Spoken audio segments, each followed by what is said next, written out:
आप सभी को नमस्कार दोस्तों। ये वीडियो थोड़ा लंबा हो सकता है इसका बैकग्राउंड आपको पसंद ना आ रहा हो, या हो सकता है इसकी पिक्चर क्वालिटी अच्छी ना हो, क्योंकि इसको रिकॉर्ड मैं अपने मोबाइल के फ्रंट कैमरे से कर रहा हूं, क्योंकि बैक कैमरे में मेमोरी बहुत ज्यादा हो जाती है, क्योंकि मेरे पास डिजिटल कैमरा या अत्याधुनिक गैजेट नहीं है और ना ही मेरे पास कोई स्टूडियो है, क्योंकि संसाधन का अभाव मेरे पास बहुत ज्यादा है।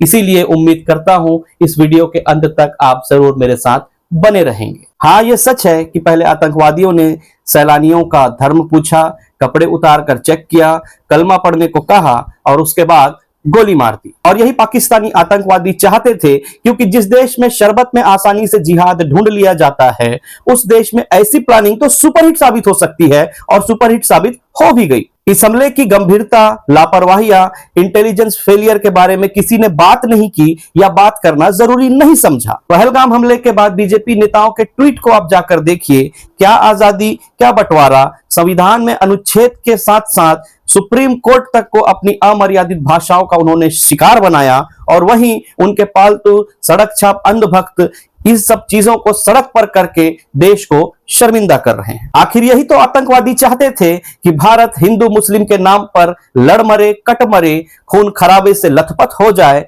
और पाकिस्तान को बिना किसी मेहनत के अपने घर में बैठे बैठे आईपीएल की तरह फ्री में लाइव भारत की बर्बादी वो देख सके। धर्म देखकर व्यवहार करना भारत में मास्टर स्ट्रोक और एक सुपरहिट कल्चर बनता जा रहा है। इसीलिए कांवड़ियों के रास्ते में जो ठेली, रेडियां और जो दुकानें हैं, उनमें मुसलमानों को अपना नाम लिखना होगा, ऐसा सरकारी आदेश आता है। और एक बीजेपी का विधायक जिसकी सोच और हैसियत चपरासी बनने की भी नहीं है, उसे विधानसभा आपने भेजा है यह देखकर कि वो कैसे अपने विधानसभा क्षेत्र में हिंदुओं की रेडियो पर और मुसलमानों की रेडियो पर जाकर कोई परम ज्ञान देता है और उसके धर्म के अनुसार उनसे वो व्यवहार करता है। शायद उस विधायक जी की पार्टी में ये सब स्टंट करने से बहुत जल्दी प्रमोशन होता होगा, लेकिन ये सब चीजें देश के लोगों को तो बहुत पसंद आ रही है। एक तरफ किसी शादी की रैली हो, वीआईपीओ की रैली हो, किसी सामाजिक या राजनीतिक पार्टियों की रैली हो, या किसी धर्म के अन्य अन्य चीजों के कारण सड़क पर बहुत से कार्यक्रम और भंडारे होते हैं, जिसके कारण घंटों सड़कें जाम होती है। उससे कोई शासन प्रशासन को दिक्कत नहीं होता और ना ही लोगों को होता है। इसीलिए सरकार आदेश जारी करती है कि मुसलमानों को उसी सड़क पे, जिस सड़क पे हर धर्म के और हर चीजों के आयोजन पर घंटों जाम होता है, किसी को कोई फर्क नहीं पड़ता, लेकिन ईद की नमाज नहीं होनी चाहिए, क्योंकि उससे ट्रैफिक में बाधा होती है और उससे देश के लोगों को फर्क पड़ता है। और हमारे देश के अलग अलग राज्यों की सरकारें जब किसी धर्म विशेष को परेशान करने के लिए ऐसे ऐसे नियम कानून बनाती है, तब आप अपनी परेशानी को भूलकर आनंदित होकर घूमते हैं। और जब हमारे देश के प्रधानमंत्री के डबल इंजन की सरकार के राज्यों में ऐसे फरमान जारी होते हैं जिस पर प्रधानमंत्री जी चुप रहते हैं, तो उनकी चुप्पी को उनका मौन समर्थन माना जाता है। धर्म के हिसाब से व्यवहार करने वाले नेताओं को देखकर आप आनंदित और खुश हो जाते हैं, तो कहीं शायद आतंकवादियों ने आपके नेताओं या शायद आपसे ही प्रेरणा ली होगी। लेकिन जब देश के बड़े बड़े पदों पर बैठने वाले लोगों, राजनेताओं, व्यापारियों को इन सब घटनाओं से कोई खास फर्क पड़ नहीं रहा है, तो आप क्यों इतना टेंशन ले रहे हैं? मेरी बातें आपको बुरी लग रही होगी, क्योंकि तथ्यों के आधार पर तो यही दिख रहा है। जब इस हमले से पूरा देश सहम चुका था, थम चुका था, तब इस हमले की गंभीरता को दरकिनार करते हुए बिहार में बीजेपी और उनके सहयोगी आदरणीय मुख्यमंत्री नीतीश कुमार जी नृत्य का लुत्फ उठा रहे थे। गृह मंत्री अमित शाह जी को मृतकों को श्रद्धांजलि देने के लिए रेड कारपेट वेलकम का इंतजाम किया गया था। और जय बाबा के व्यापार को नुकसान ना हो और इस देश के करोड़ों बेरोजगारों को टीम बनाकर करोड़पति बनने का सपना बेकार ना जाए, इसलिए आईपीएल के मैचों को भी बराबर चलने दिया गया। और यही नहीं, प्रधानमंत्री जी का इतनी बड़ी घटना होने के बाद भी बिहार का राजनीतिक दौरा उन्होंने कैंसिल नहीं किया, और उल्टा मीडिया ने यह खबर चलाना शुरू कर दिया कि बिहार से कोई बड़ा संदेश दे सकते हैं, शायद कोई जुमला या कोई जहर। तो देश के जब जवाबदार नेता अपनी राजनीति चमका रहे हैं, उनकी पार्टी के छुड़भैये नेता जहर उगल रहे हैं, बेटे लोग व्यापार से पैसा कमा रहे हैं, बेरोजगार टीम बनाकर करोड़पति बन रहे हैं। इन सब बीच में हमले में मरे हुए उन सभी 28 लोगों के प्रति संवेदना आखिर लोगों के मन से गई कहां है? अगर हमें इस हमले पर हिंदू मुसलमान का एंगल दिख रहा है तो हमें यह भी देखना होगा कि कैसे सैयद हसन शाह पर्यटकों की सुरक्षा के लिए आतंकियों से भिड़ गया, जिसके चलते आतंकवादियों ने उसे भी गोली मारकर हत्या कर दी, और उसका धर्म भी वही था जो आतंकवादियों का था। तो फिर आतंकवादियों ने सैयद को गोली क्यों मारी? क्योंकि सैयद ने सही और गलत के बीच में सही को चुना। सैयद चाहता तो कलमा पढ़ सकता था, सैयद चाहता तो कपड़े उतारकर अपनी आइडेंटिटी दिखा सकता था और आसानी से अपने घर में जाकर अपने बीवी बच्चों के साथ आज जिंदा रह सकता था। लेकिन सैयद ने अतिथि देवो भव सिर्फ सुना नहीं बल्कि उसका पूरी तरह से पालन किया और अपने अतिथियों की सुरक्षा के लिए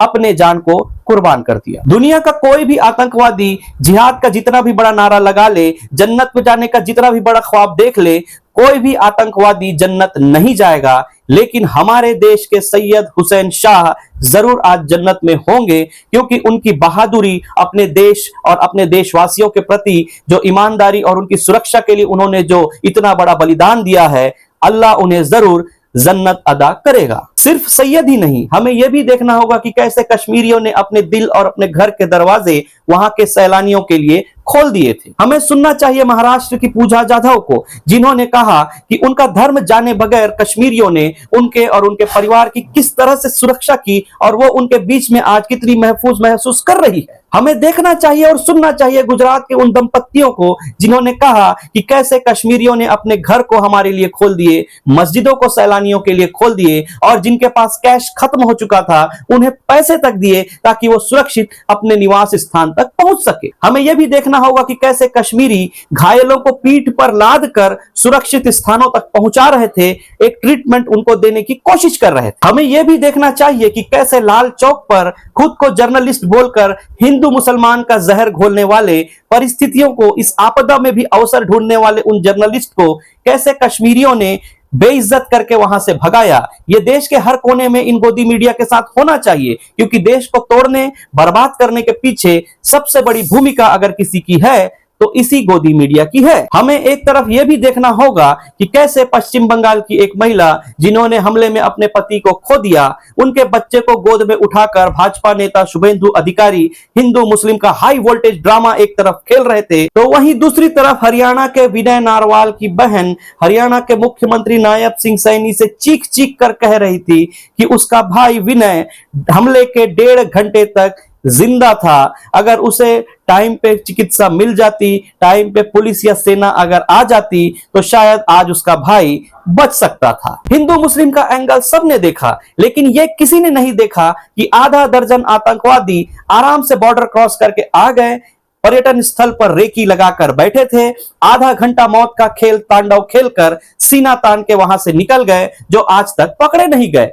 क्यों पकड़े नहीं गए, यह सवाल किसी ने नहीं किया। कश्मीर जैसे सेंसिटिव जगह पर, जहां पर हजारों सैलानी एक जगह इकट्ठे हैं, वहां पर पुलिस और सेना की सुरक्षा का बंदोबस्त आखिर क्यों नहीं था? आतंकवादी रेकी लगाकर बड़ी फुर्सत से हत्या को अंजाम देकर आसानी से गायब कैसे हो गए? पठानकोट, पुलवामा के बाद कहां था इस देश का इंटेलिजेंस सिस्टम?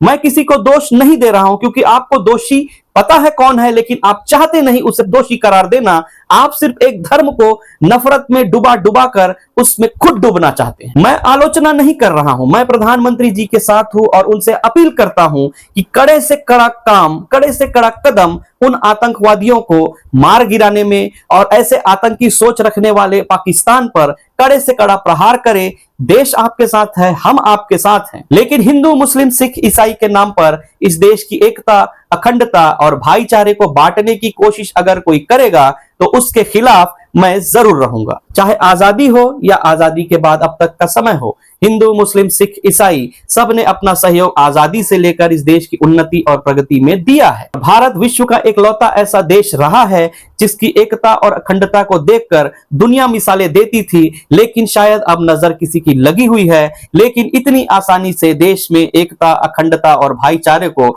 हम समाप्त होने नहीं देंगे, क्योंकि हमें बचपन में यही शिक्षा मिली है। भारत माँ के 4 सिपाही हिंदू, मुस्लिम, सिख, ईसाई। इसलिए ऐसे मुद्दे आते रहेंगे, जाते रहेंगे, और भी बहुत से दुखों का शायद सामना हमें भविष्य में करना पड़े, लेकिन अपनी एकता, अखंडता और भाईचारे को बनाकर रखें। अगर ये एकता, अखंडता भारत से टूट जाता है तो विश्व पटल पर भारत के अस्तित्व की कल्पना करना बेमानी होगी। इसीलिए अपने और अपने परिवार का ख्याल रखें, विवादों और झगड़ों से बचें, हिंसाओं से दूर रहें और देश के असल मुद्दों पर फोकस करें। हिंदू मुस्लिम करने से इस हिंदू मुस्लिम मुद्दे का अंत कभी होने वाला नहीं है, लेकिन इस हिंदू मुस्लिम के फंदे में फंसकर आपके और आपके भविष्य का अंत जरूर हो सकता है। इसीलिए अपने और अपने परिवार का ख्याल रखें। जय हिंद, जय भारत।